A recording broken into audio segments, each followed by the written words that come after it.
fears, being uncertain, having doubts are quite natural in our lives. But the question is, what we do with our fears, doubts, and uncertainties.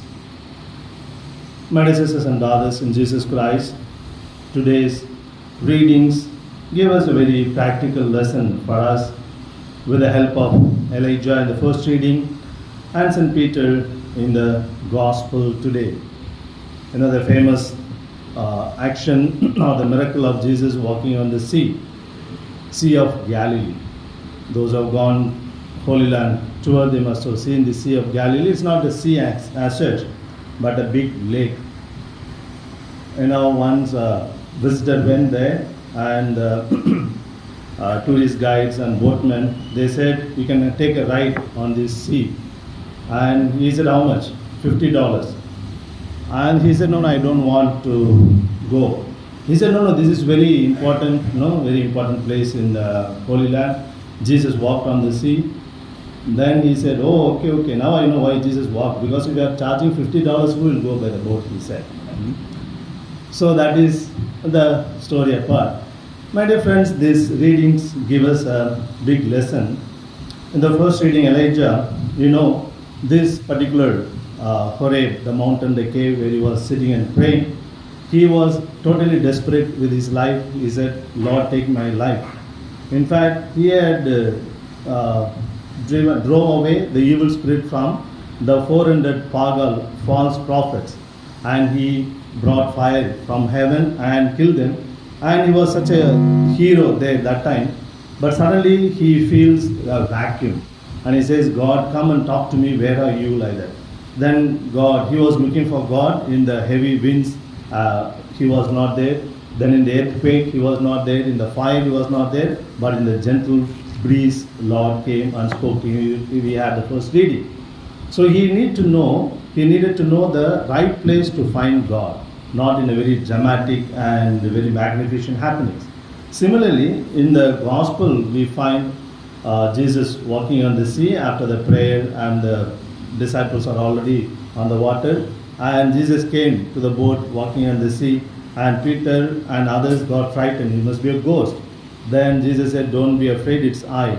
Then perhaps Peter wanted to check Jesus, or he wanted to show that he also can walk like Jesus on the water. He said, shall I come? You bid me to come. Then he also started walking, but in between he lost the faith, and the wind was heavy.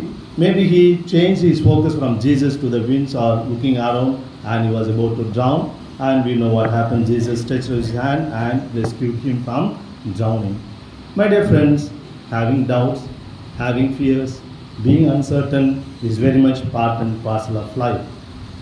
If we don't have such fears or uncertainties, perhaps we will be equal to God.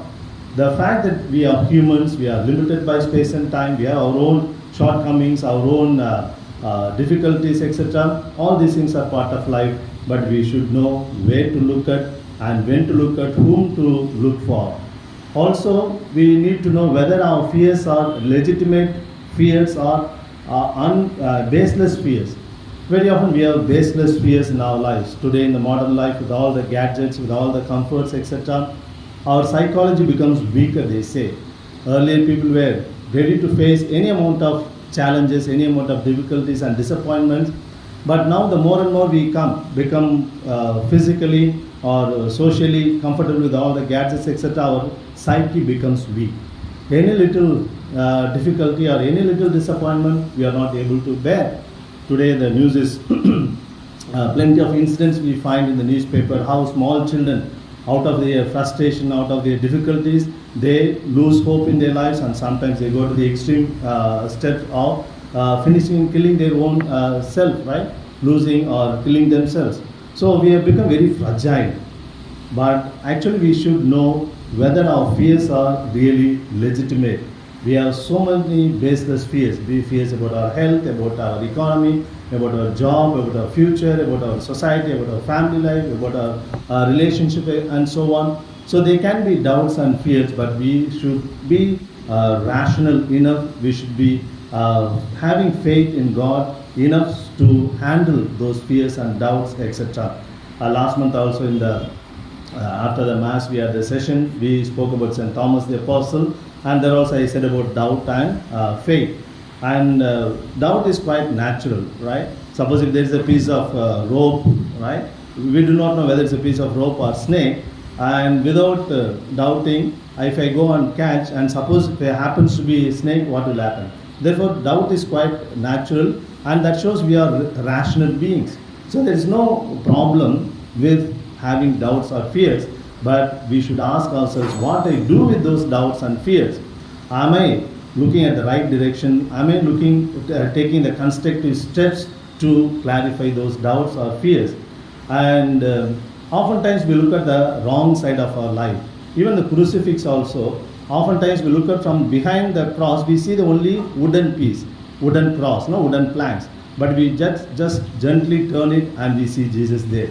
Oftentimes we separate Jesus from the cross and we see only the cross, the wooden part, and we get frightened, but Jesus is there. Similarly, we need to know where to look for.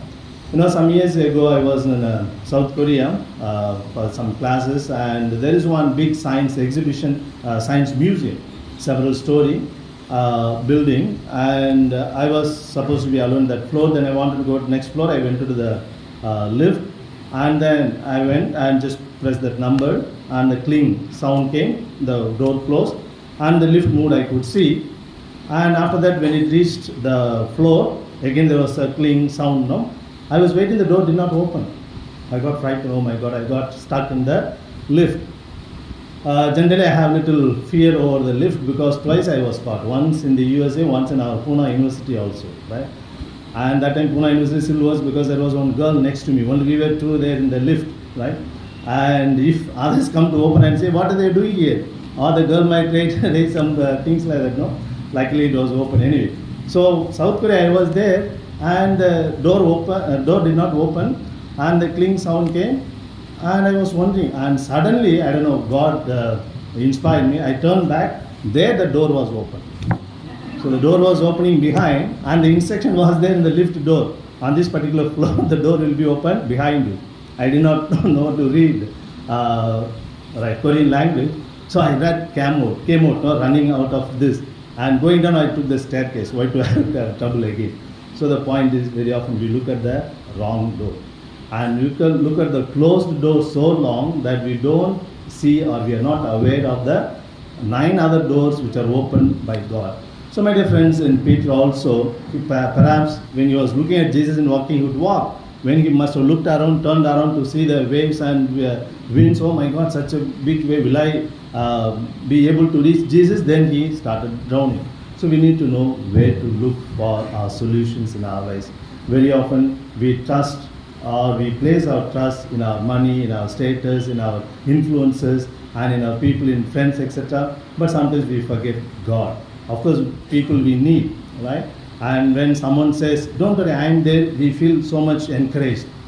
But God also saying, I am there. We are not able to listen to that.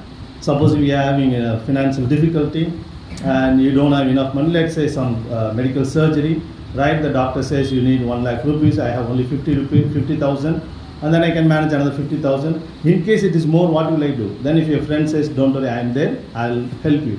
Then we feel greatly encouraged and comforted because the friend says.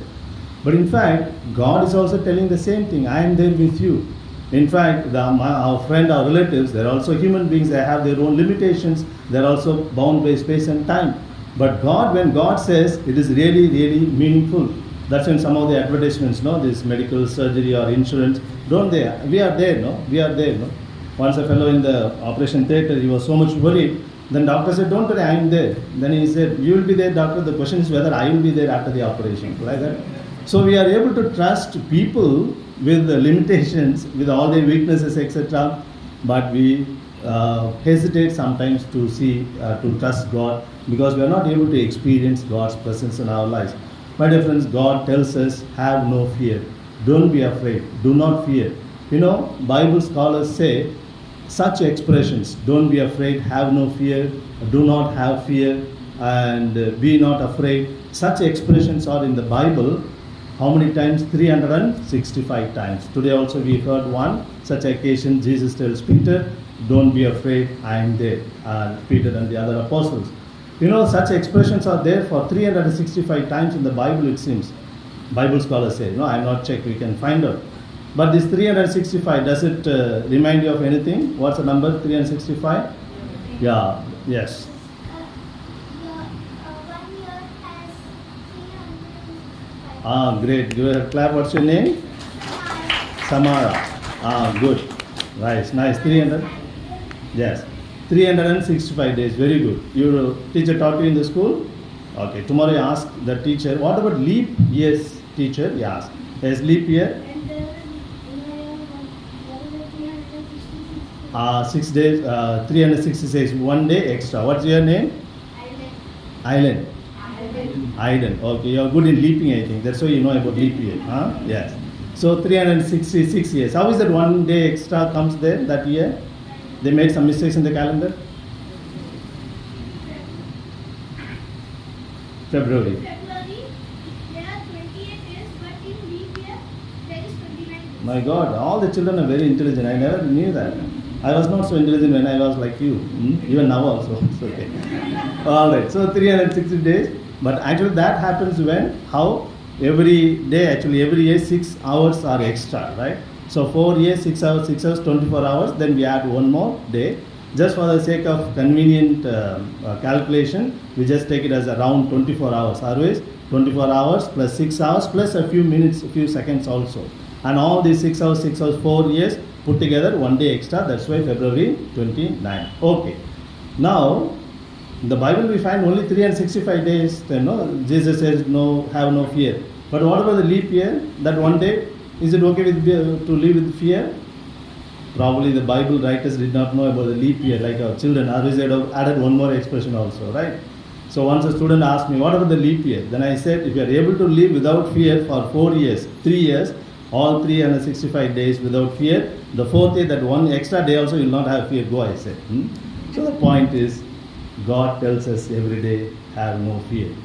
Perhaps God knows these people, as days go by, as centuries go by, they'll become more sophisticated, they become more comfortable in life, they lose their psychological stamina, strength, anything can disturb them, anything can fill them with fear. So let me give this message for them every day, have no fear. Don't be afraid. Why? I am with you. The end of the Gospel of Matthew, Jesus says, I am with you till the end of the world. Till the end of the world, we do not know when the world is going to end. But when I am going to die, that is my end of my world. So till then, God is with me. Jesus is with me. I am with you. He is not saying I will be with you. I am, because that is the eternal present tense of God. Maybe about that some other time. So I am with you. That God's presence, Jesus' presence is there. As Peter knew to look at Jesus and he could stretch out to Jesus. Very often we also don't stretch out our arms to Jesus. God wants to help us, but we should be able to receive that. That also we don't do that because our focus is in a wrong place, on wrong people, wrong ideologies we are focusing. Suppose if we keep under the tap, the pot to get water, the bucket, let's see, the bucket should be open towards the tap, right? If you put the bucket upside down, no matter how long the tap runs, you will not get any water in the bucket. So we should know where to keep, how to keep. Similarly, we need to know where to look at in the times of uncertainties and difficulties. And we have someone, God, and Jesus is the Son of God, is with us, who says, I am with you, and He is always with us. Oftentimes we are not able to feel His presence and providence. And if at all there is a gap between us and God, God never goes away from us. It is we who go away from God. Once a small little fellow like you, he was tying the cat with a long rope and pulling the cat and troubling. Then the mother asked, why are you troubling the poor little thing cat there? No, he said, I'm just holding the string, the only cat is pulling. I'm not doing anything. So like that, we go away from God and finally we say, God is not there, as Elijah was looking for the presence of God. Therefore, my dear friends, today, let's go during the week or today, during the free time, let us reflect on our lives. What are the things giving me fear, uncertainties, doubts in my life, and how, and what are the efforts I take to overcome or to encounter these doubts. Let us ask for God's grace, and God's presence and providence is always there. Let us be convinced of that fact.